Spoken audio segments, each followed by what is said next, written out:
నమస్తే, welcome to mega 9. This is Tejaswi. ముందుగా హెడ్లైన్స్. జాతీయ రహదారులతో తెలంగాణ దశ తీరుతుంది. ఇది కేవలం ట్రైలర్ మాత్రమేనన్న నితిన్ గడ్కరీ. తెలంగాణ అభివృద్ధికి మోడీ ప్రభుత్వం కృషి చేస్తోంది. 10 ఏళ్లలో 12 లక్షల కోట్లు ఖర్చు చేశారన్న బండి సంజయ్. మరోసారి పాక్ కవ్వింపు చర్యలు. సరిహద్దుల్లో పాక్ రేంజర్ల కాల్పులు.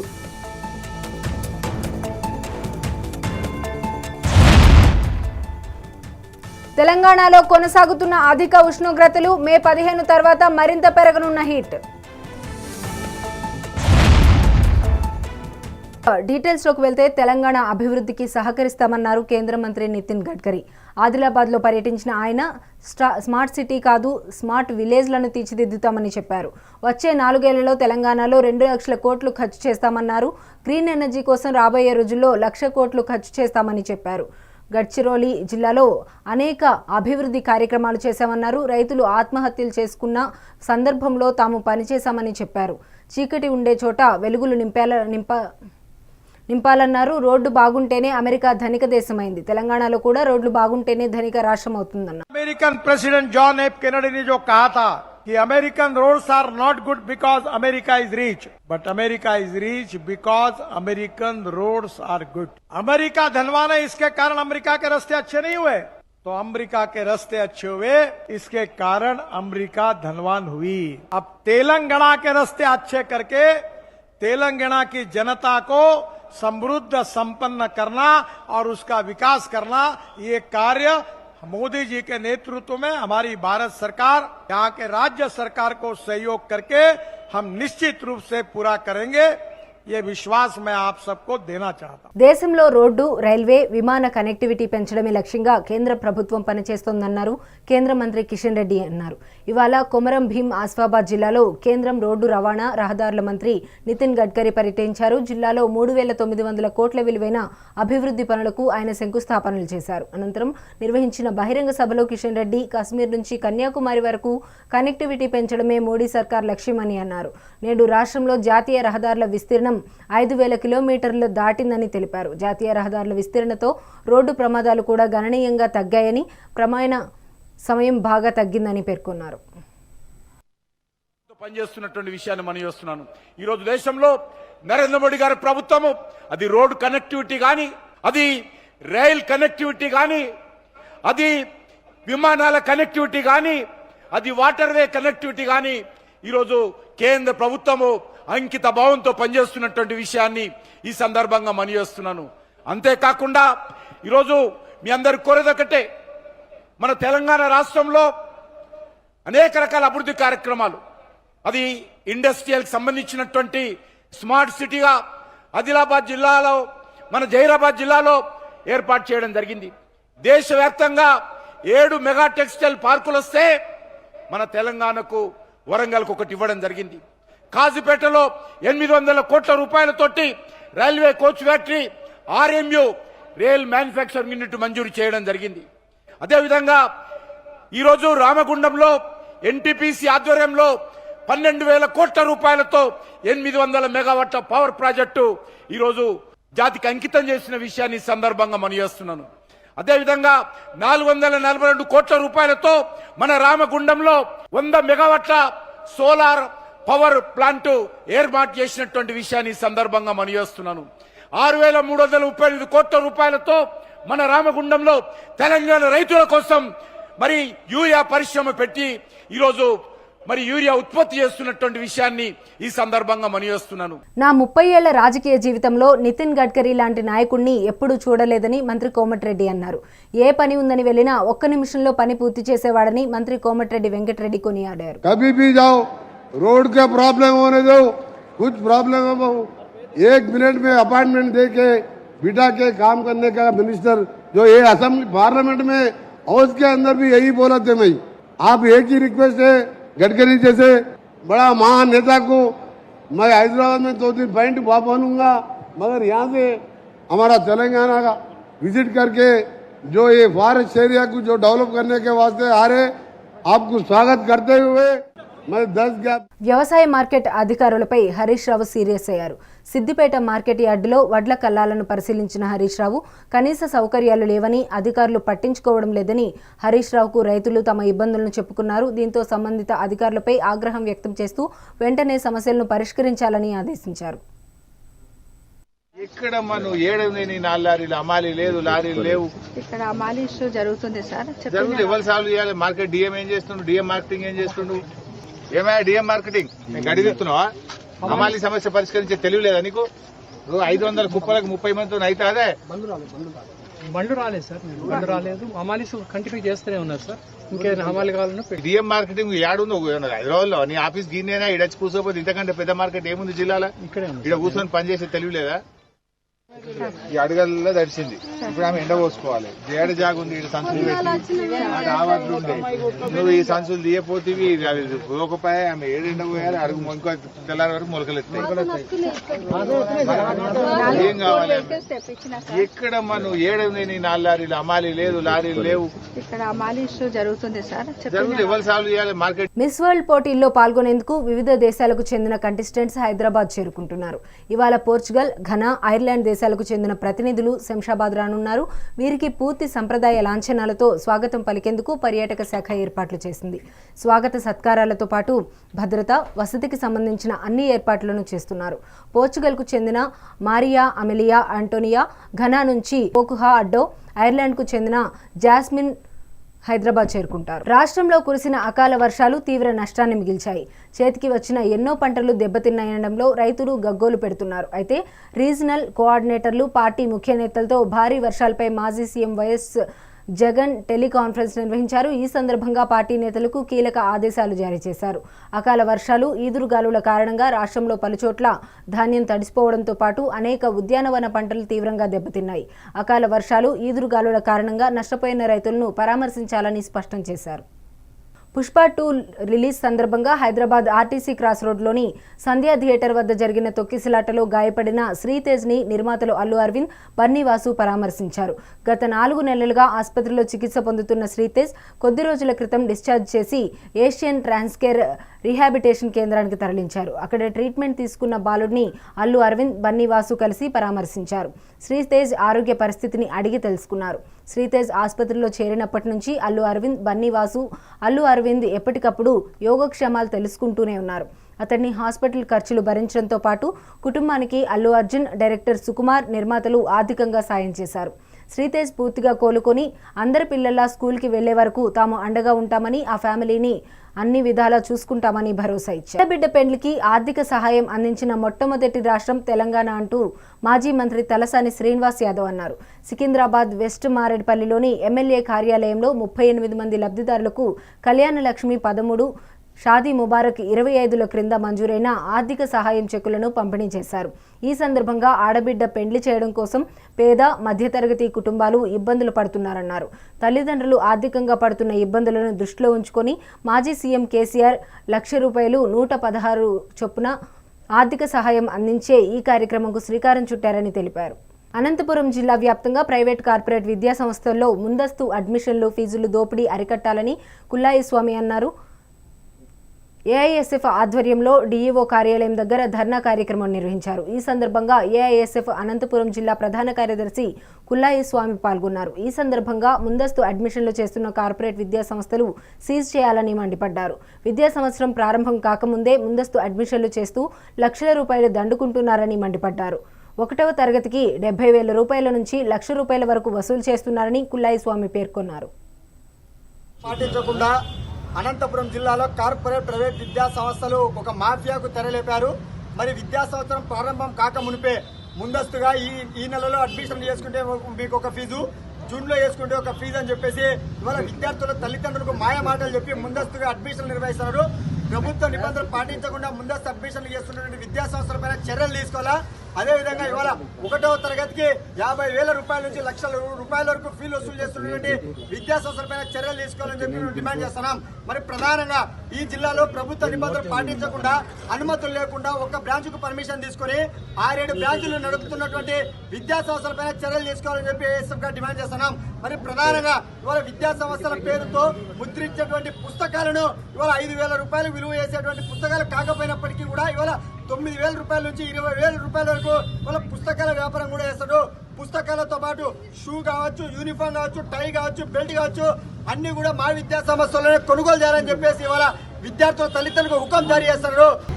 ఏలూరు జిల్లా పోలవరంలో ఎంపీ పుట్టా మహేష్ కుమార్ ధాన్యం రైతులను కలిసి మాట్లాడారు. పోలవరం ప్రాజెక్టు సందర్శనకు వెళ్తూ మార్గ మధ్యంలో గూటాల పట్టసం వద్ద రహదారి పక్కన ఆరబోసిన ధాన్యం రాస్తులను పరిశీలించారు. రైతుల సమస్యలను అడిగి తెలుసుకున్నారు.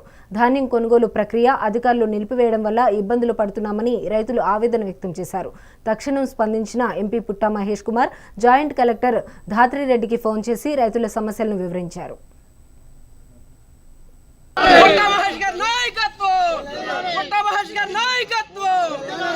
మాట్లాడాను, మీది ధాన్యం ఇప్పుడు ఏముందో అది అంతా ఇది చేస్తారు. నేను మినిస్టర్ గారితో కూడా మాట్లాడి ఏమైందంటే పోయినసారి 2 లక్షల ధాన్యం పండిస్తేనే 2 లక్షల ధాన్యానికి మేము కొన్నాము. ఇప్పుడు ఏమైందంటే ధాన్యం పోయినసారి ఎక్కువ మనం డబ్బులు ఇవ్వడం వల్ల ఈసారి రైతులు ఎక్కువ పండించారు. అది ఇప్పుడు నిన్న వరకు 2,20,000 ఉన్నింది. 30,000 మళ్ళీ రాత్రి నేను మీ దగ్గర రాకముందు నాకు తెలిసింది మీరు అందరు నన్ను ఆపుతున్నారని.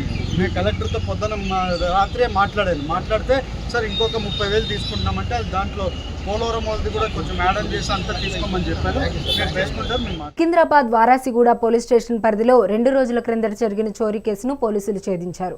దొంగతనానికి స్కెచ్ గీసింది బాధితురాలు మేనకోడలు జ్యోతినే అని పోలీసులు గుర్తించారు. జ్యోతి వద్ద నుండి 3 తులాల బంగారం, నగదు, మొబైల్ ఫోన్ రికవరీ చేసుకున్నారు. సీసీ కెమెరాల ఫుటేజ్ ద్వారా శ్రీకాంత్ అనే వ్యక్తిని గుర్తించి విచారించగా మరో వ్యక్తి ఈశ్వర్ కూడా ఈ దొంగతనం చేయడానికి సహకరించినట్లుగా తెలిపారు. ఈ కేసులో జ్యోతి కూడా ఉందని విచారణలో ఈశ్వర్ తెలిపాడు. దీంతో ఈ ముగ్గురు వ్యక్తులపై కేసు నమోదు చేసి రిమాండ్కు తరలించారు. మధ్యాహ్నం 2 గంటలకు పారిజాత అనే ఒక old lady, she was living alone in her home, rented house. ఆమెను ఒక 2 అన్నోన్ పర్సన్స్ వచ్చేసి చైర్కి ఒక టేప్ తోటి కట్టి బెదిరించి ఆమె దగ్గర నుంచి ఒక 3 తులాస్ వర్త్ గోల్డ్, తర్వాత ఒక మొబైల్ ఫోన్, రిమైనింగ్ అదర్ ఆర్టికల్స్ను తీసుకెళ్లారని మాకు కంప్లైంట్ ఇవ్వడం జరిగింది. Good evening to all. ఈరోజు 2 days బ్యాక్ వారసి అనంతపురం జిల్లా గుత్తి పట్టణంలోని ఎస్వీఎస్ బ్రాందీ షాపులో గుర్తు తెలియని దుండగులు చోరీకి పాల్పడ్డారు. షాపు పైభాగం పైకప్పు ధ్వంసం చేసి షాపులోని 30,000 రూపాయల విలువ చేసే మద్యం బాటిళ్లు ఎత్తుకెళ్లారు. సమాచారం తెలుసుకున్న పోలీసులు ఘటనా స్థలానికి వెళ్లి పరిశీలించారు. షాపు యజమాని ఇచ్చిన ఫిర్యాదు మేరకు ఈ ఘటనపై పోలీసులు కేసు నమోదు చేసి దర్యాప్తు చేపట్టారు. ఏపీలోని పలు ప్రాంతాల్లో చేతికి వచ్చిన పంటను అకాల వర్షాలు ధ్వంసం చేశాయి. ఈదురుగాలులతో మొదలైన వర్షం గంటన్నర పాటు బీభత్సం సృష్టించింది. నిన్న కురిసిన అకాల వర్షం ఉమ్మడి కృష్ణా జిల్లాలో పంటలకు పట్టిన పూట పగిలినట్టయింది.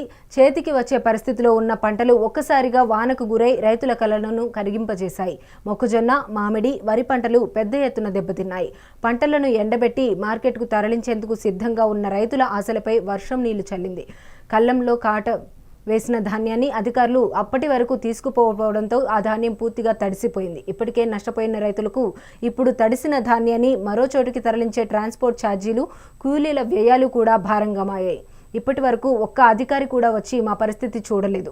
మా దయనీయం. ఆయన పరిస్థితిని చూసి ప్రభుత్వం మమ్మల్ని ఆదుకోవాలి అని రైతులు వేడుకుంటున్నారు. ఇక తిరుపతి జిల్లా వ్యాప్తంగా పలుచోట్ల ఈ అకాల వర్షం విధ్వంసం సృష్టించిన ఈదురుగాలుల ధాటికి విద్యుత్ సరఫరా నిలిచిపోయింది. చిత్తూరు నగరంలో భారీ వర్షం కురిసింది. బాపట్ల జిల్లా నిజాంపట్నం, చీరాల, బాపట్ల, రేపల్లె, చినగంజారంలో ఈదురుగాలులు బీభత్సం సృష్టించాయి. ఉమ్మడి పశ్చిమ గోదావరి జిల్లాలో వందల స్తంభాలు నేలకూరాయి. ఈ విధ్వంసాన్ని మరొక ముందే మరో 2 రోజుల పాటు ఏపీలో భారీ వర్షాలు కురుస్తాయని వాతావరణ శాఖ హెచ్చరిస్తోంది. పశ్చిమ బెంగాల్ నుంచి ఒడిశా తీరం మీదుగా ఉత్తర కోస్తా వరకు ఉపరితల ఆవర్తనం కొనసాగుతుండగా దీని ప్రభావంతో కోస్తా జిల్లాల్లో ఈ రోజు కొన్ని చోట్ల, రేపు పలు చోట్ల ఓ మోస్తరు నుంచి భారీ వర్షాలు కురిసే అవకాశం ఉందని వాతావరణ శాఖ అంచనా వేసింది. ముఖ్యంగా అల్లూరి సీతారామరాజు, తూర్పుగోదావరి, ఏలూరు, కాకినాడ, కృష్ణా, ఎన్టీఆర్, పార్వతీపురం, మన్యం, శ్రీకాకుళం, విజయనగరం జిల్లాల్లో భారీ వర్షాలు కురిసే అవకాశం ఉండగా మిగిలిన ప్రాంతాల్లో తేలికపాటి నుంచి ఓ మోస్తరు వర్షాలు కురుస్తాయని అంచనా వేసింది వాతావరణ శాఖ.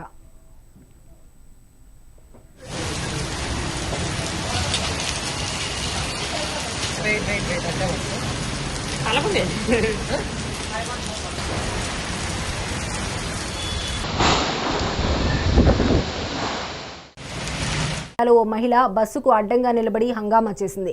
నకరేకల్ నుండి కట్టంగూరు మీదుగా నల్గొండకు వెళుతున్న ఎక్స్ప్రెస్ బస్సును రోడ్డుపై నిలిపి బస్సును వీడియో తీస్తూ రెచ్చిపోయి మాట్లాడింది. బస్సులో కళ్ళు తీసుకుపోవద్దని రూల్ చెప్పింది ఎవరని ప్రశ్నించింది. సోషల్ మీడియాలో ఈ వీడియో వైరల్ అవడంతో నెటిజన్లు ఔరా అంటున్నారు.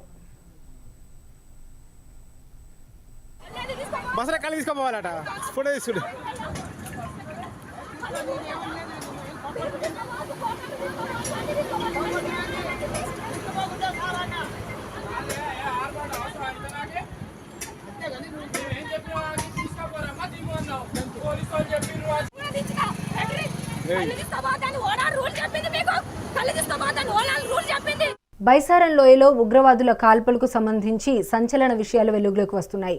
ఉగ్రవాద దాడిలో 26 మంది మరణించగా అనేక మంది గాయపడ్డారు. ఈ ఘటనకు పాల్పడిన టెర్రరిస్టులను పట్టుకునేందుకు భారత భద్రతా దళాలు గాలింపు చర్యలు ప్రారంభించాయి. ఈ ఘోరమైన కాల్పులకు పాల్పడిన ఉగ్రవాదులు పాకిస్తాన్లో ఉన్నంత సైనిక శిక్షణ పొందారని నిఘా వర్గాలు తెలిపాయి. పాకిస్తాన్ స్పెషల్ సర్వీసెస్ గ్రూప్ నుంచి ఈ శిక్షణ వారు జమ్మూ కాశ్మీర్లో ఉగ్రవాద కార్యకలాపాలను సమర్థవంతంగా నిర్వహిస్తున్నారని పేర్కొంది. ఇప్పటికే జైలులో ఉన్న కొంతమంది ఉగ్రవాదులను విచారించినప్పుడు ఈ సమాచారాన్ని బయటపెట్టారని అధికారులు తెలిపారు.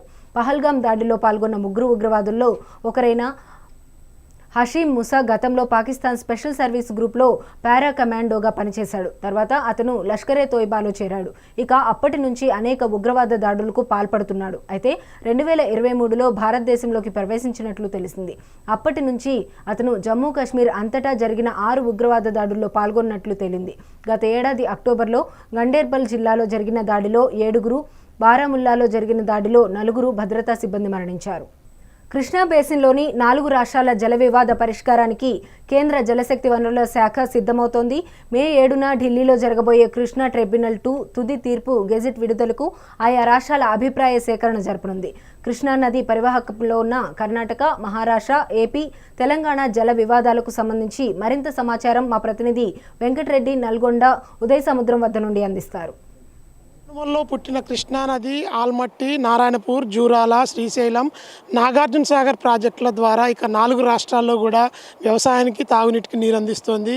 ప్రస్తుతం ఇక 4 రాష్ట్రాల మధ్య నెలకొన్నటువంటి నీటి జగడాలకు సంబంధించి కేంద్ర జలశక్తి వనరుల శాఖ ఈ నెల 7న కృష్ణా ట్రిబ్యునల్ 2 అంటే బచావత్ ట్రిబ్యునల్ ఆదేశాలను అదేవిధంగా గెజిట్ ఇచ్చే విధంగా తీర్పుకు సంబంధించి కూడా 4 రాష్ట్రాల ప్రతినిధులతో సమావేశం ఏర్పాటు చేయనుంది. ఇక దీనికి సంబంధించి ప్రస్తుతం 4 రాష్ట్రాల్లో ఇక ఉత్కంఠ వాతావరణం నెలకొనింది. ఇక ఉమ్మడి ఆంధ్రప్రదేశ్లో ఉన్నటువంటి నీటి వినియోగానికి సంబంధించి తెలంగాణ ఏర్పడ్డ తర్వాత ఇటు మహారాష్ట్ర, కర్ణాటక మీద ఏదైతే సుప్రీంకోర్టులో కేసు వేశారో ఆ కేసుకు సంబంధించి తెలంగాణ ప్రభుత్వం కూడా అదే కేసులో ఇంప్లీడ్ అయ్యింది. 2013లో ఇప్పటి వరకు కృష్ణా ట్రిబ్యునల్ 2 అంటే బచావత్ ట్రిబ్యునల్ ఏదైతే నీటి పంపకాల విషయంలో తీర్పు వెలువడించిందో ఆ తీర్పుకు సంబంధించి గెజిట్ నోటిఫికేషన్ విడుదల చేసే దిశగా 4 రాష్ట్రాల అభిప్రాయాలను సేకరించేందుకు కేంద్ర జలశక్తి వనరుల శాఖ ఇప్పటికే సిద్ధమై కూడా ఇక ప్రాథమికంగా ఆయా రాష్ట్రాలకు సంబంధించినటువంటి మంత్రులను కూడా ఇటు ఢిల్లీలో జరిగేటువంటి మీటింగ్కి రావాలని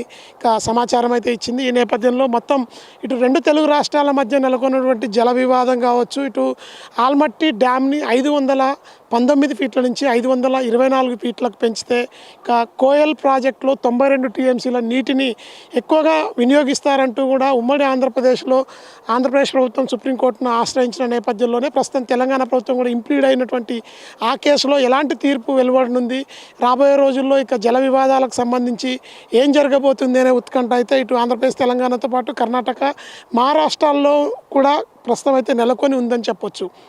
ఇంకా 2-3 రోజుల్లో జరగబోయేటువంటి మీటింగ్కు సంబంధించి కూడా ప్రస్తుతం అయితే ఇప్పటి వరకు అంటే గత 50 సంవత్సరాల నుంచి తాగునీరు, సాగునీటికి సంబంధించి 4 రాష్ట్రాలు కూడా బచావత్ ట్రిబ్యునల్, కృష్ణా ట్రిబ్యునల్ 1ని బచావత్ ట్రిబ్యునల్ అంటారు. ఆ ట్రిబ్యునల్కి సంబంధించినటువంటి ఆదేశాలు మాత్రమే 1976 నుంచి ఇప్పటి వరకు అమలవుతున్నాయి.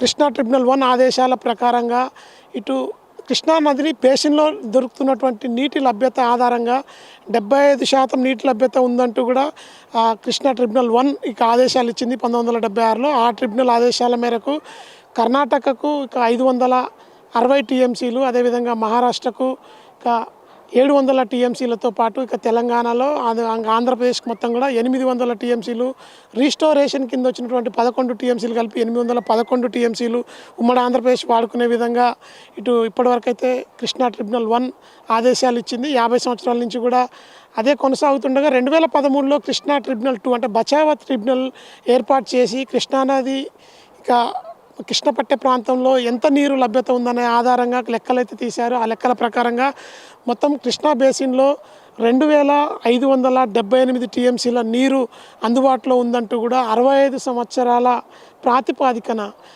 65% నీటి నిల్వల ప్రాతిపదికన కూడా ఇక తీర్పును రిజర్వ్ 2013లో చేశారు. ఆ 2013లో చేసినటువంటి తీర్పుకు సంబంధించి 65% నీటి పంపకాల ఆధారంగా 2578 టీఎంసీల నీటిని కనుక 4 రాష్ట్రాలకు సమానంగా పంచితే మొత్తంగా ఇటు 666 టీఎంసీలు మహారాష్ట్రకు, 900 టీఎంసీలు కర్ణాటకకు, అదేవిధంగా ఇటు ఆంధ్రప్రదేశ్ తెలంగాణకు మొత్తంగా 1005 టీఎంసీల నీటిని పంపకాలు చేసే విధంగా కూడా మొత్తంగా కృష్ణా ట్రిబ్యునల్ 2కు అదేవిధంగా కేఆర్ఎంబీ ఒప్పజెప్పిన పరిస్థితి ఉంది. అయితే తెలంగాణ ఏర్పడ్డ తర్వాత 2 తెలుగు రాష్ట్రాల మధ్య నెలకొన్నటువంటి జల వివాదంలో ఆంధ్రప్రదేశ్ అదనంగా తమకు కేటాయించిన నీటి కంటే ఎక్కువగా వాడుకుంటుందంటూ తెలంగాణ మరొకమారు సుప్రీంకోర్టును ఆశ్రయించింది. ఈ నేపథ్యంలోనే గడిచిన 10 సంవత్సరాల్లో బీఆర్ఎస్ ప్రభుత్వంలో 3 సార్లు నాగార్జున సాగర్ డ్యాంపై తీవ్ర ఉద్రిక్తత నడుమ ఇటు ఆంధ్రప్రదేశ్ తెలంగాణ పోలీసులు యుద్ధ వాతావరణం తలపించేలా కూడా నీటి జగడం అయితే జరిగింది. ఇక ప్రస్తుతం ఈ నెల 7వ తేదీ మే 7వ తేదీలో ఢిల్లీలో కేంద్ర జలశక్తి వనరుల శాఖ ఆధ్వర్యంలో జరిగినటువంటి 4 రాష్ట్రాల సమ్మిట్కు సంబంధించి, అదేవిధంగా ఇటు కృష్ణా ట్రిబ్యునల్ ఇచ్చినటువంటి ఆదేశాల తీర్పుకు సంబంధించినటువంటి గెజిట్ నోటిఫికేషన్ విడుదల చేసే విషయంలో 4 రాష్ట్రాల అభిప్రాయాలను సేకరించే పనిలో కేంద్ర జలశక్తి వనరుల శాఖ సిద్ధమవుతుండడంతో కూడా ఇటు ఆంధ్రప్రదేశ్ తెలంగాణల మధ్య నెలకొన్న జల వివాదం కావచ్చు, ఇటు ఒకవైపుకు ఆల్మట్టి డ్యామ్ను 519 ఫీట్ల నుంచి 524 ఫీట్లకు పెంచితే అదనంగా కోయల్ ప్రాజెక్టుకి సంబంధించి 92 టీఎంసీల నీటిని ఉపయోగించుకునే విధంగా మహారాష్ట్ర కర్ణాటకలకు మేలు జరుగుతుంది, వెనక ఉన్నటువంటి ఆంధ్రప్రదేశ్ తెలంగాణకు నష్టం జరుగుతుందంటూ 2 తెలుగు రాష్ట్రాలు ఇప్పటి వరకు అయితే ఏ కేసులో ఇంప్లీడ్ అయిన ఆ కేసుకు సంబంధించి కూడా తుది తీర్పు వెలువడే దిశలో ప్రస్తుతం జరుగుతున్నటువంటి ఈ 4 రాష్ట్రాలకు సంబంధించినటువంటి సమావేశం కీలకంగా నిలవబోతోంది. బ్రిజేష్ ట్రిబ్యునల్ అదేవిధంగా బచావత్ ట్రిబ్యునల్ 2 చెప్పిన ప్రకారంగా ప్రస్తుతం 65% నీటి లభ్యత ఇక కృష్ణా ట్రిబ్యునల్ ఆదేశాల మేరకు కూడా కృష్ణానదిలో లభిస్తున్న నీరు 2578 టీఎంసీలని 4 రాష్ట్రాలు ఏ విధంగా పంచుకోవాలి అనే విషయంలో కూడా స్పష్టత దిశగా అయితే కేంద్రం అడుగులేస్తుందని చెప్పొచ్చు. ఇప్పటికే కేఆర్ఎంబీ సూచనల మేరకు నాగార్జున సాగర్ ప్రాజెక్టుని ఇక అదేవిధంగా శ్రీశైలం ప్రాజెక్టుని రెండు చెరొక రాష్ట్రాలు మెయింటెనెన్స్ చేస్తుండగా కూడా తాజాగా నాగార్జున సాగర్ని కేఆర్ఎంబీ పరిధిలోకి తీసుకోవడం, ఇక సెంట్రల్ బలగాల పరిధిలో కూడా ప్రాజెక్టుని భద్రత కూడా చూస్తుండడంతో కూడా ఇక తీవ్రంగా అంతర్గతంగా కూడా నివురుగప్పిన నిప్పుల జల పంచాయతీ 2 రాష్ట్రాల మధ్య నెలకొందని చెప్పొచ్చు.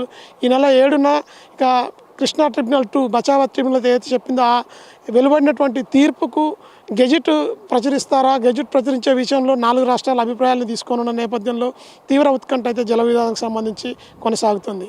ఏం జరుగుతుందో 7వ తారీఖు వరకు వెయిట్ చేయాల్సిన అవసరం అయితే ఉంది. ఇది ఇక కృష్ణా రివర్లో జరుగుతున్నటువంటి నీటి పంపకాలకు సంబంధించినటువంటి తాజా అప్డేట్. విజువల్ న్యూస్ మధుతో Venkatreddy, mega 9 TV, Nalgonda.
AP liquor scam లో జగన్ బ్యాచ్ కు సుప్రీంకోర్టు ఎదురుదెబ్బ తగిలింది. ఈ కేసుకు సంబంధించి కృష్ణమోహన్ రెడ్డి, ధనుంజయ రెడ్డి, బాలాజీ గోవిందప్పకు మధ్యంతర బెయిల్ ఇచ్చేందుకు సుప్రీంకోర్టు నిరాకరించింది.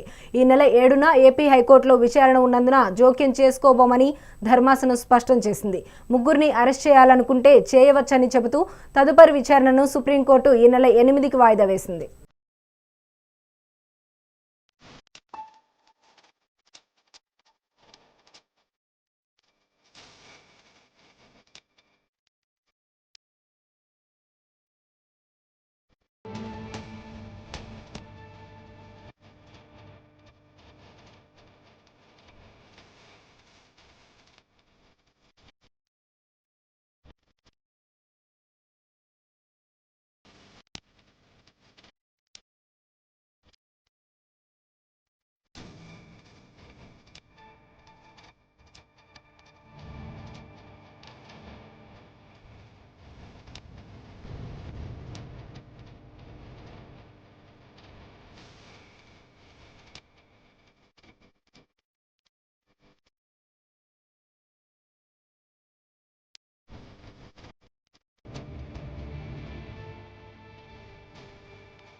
ఇక ఇదే అంశం పైన మరిన్ని అప్డేట్స్ మా ప్రతినిధి కృష్ణ ఫోన్ ఇన్ లో అందిస్తారు. కృష్ణ, చెప్పండి. ఏదైతే ఈ రోజు సుప్రీంకోర్టులో అయితే లిక్కర్ కేసుకు సంబంధించి ఈ రోజు సుప్రీంకోర్టు కొన్ని కీలకమైన వ్యాఖ్యలు అయితే చేస్తుంది. ఏదైతే గతంలో ఆంధ్రప్రదేశ్ లో ఉన్నటువంటి మద్యం కేసులో అయితే ప్రధాన నిందితులుగా ఉన్నటువంటి కృష్ణమోహన్, అదేవిధంగా దానితో పాటు బాలాజీ, ఈ ముగ్గురు కూడా ఈ రోజు సుప్రీంకోర్టును అయితే ఆశ్రయించడం, మధ్యంతర బెయిల్ విషయంలో అయితే ఆశ్రయించడం చేస్తాము. ఈ ముగ్గురిని ఏదైతే కింద కోర్టులో ప్రస్తుతానికి ఆ విచారణ కొనసాగుతున్న నేపథ్యంలో మీరు ఎటువంటి దీనిపైన ఎటువంటి ఉత్తర్వులు ఇవ్వలేమని చెప్పి కూడా అత్యున్నత న్యాయస్థానం సుప్రీంకోర్టు చెప్తున్న విషయం అయితే మనం చూస్తామన్నాం. వీరిని ఇప్పటికే ఏదైతే కింద కోర్టులో కేసు కొనసాగుతున్న నేపథ్యంలో మేము దీనిలో జోక్యం చేస్తాము. కానీ వీరిని ఇప్పటికే పోలీసులు ఏదైతే సిఐడి పోలీసులు దర్యాప్తు చేస్తున్నా వీరి ముగ్గురిని అరెస్ట్ చేయొచ్చు అని కూడా సిఐడి పోలీసులకు అయితే ఒక సూచన కూడా సుప్రీంకోర్టు చేయడం అయితే చూస్తాము. ఏదైతే ఈ పూర్తిగా విచారణ మొత్తాన్ని కూడా మేము 7వ తారీఖు తర్వాత అంటే కింద కోర్టు ఏదైతే హైకోర్టు విచారణ చేపడుతుందో దాని తర్వాత మాత్రమే మేము దీనిపైన ఎటువంటి మనం చర్యలు చేపడతామని చెప్పేసి కూడా సుప్రీంకోర్టు అయితే కొన్ని కీలకమైన వ్యాఖ్యలు చేయడం చూస్తాము. అదే నితిన్ రెడ్డికి సంబంధించి విచారణ కూడా ఉన్నందున ఒకంత ఆసక్తికరమైన వ్యాఖ్యలు ఈ రోజు సుప్రీంకోర్టు చేయడం చూసుకున్నట్లయితే ఈ ముగ్గురికి ఏదైతే ధనంజయ రెడ్డితో పాటు ఈ ముగ్గురు ఏదైతే లిక్కర్ కేసులో ఉన్నటువంటి ఈ ముగ్గురు నిందితులను కూడా పోలీసులు అరెస్ట్ చేస్తారు అనే ఒక పెద్ద ఎత్తున అయితే ఇదైతే వస్తున్నట్లు మనం చూస్తాము. ఏది ఏమైనప్పటికీ సుప్రీంకోర్టు తీర్పు అయితే మధ్యంతర బెయిల్ కోసం అప్లై చేసుకున్న వారికి చెంప పెట్టి అయితే మనం అనుకోవచ్చు. Okay, right, thank you Krishna.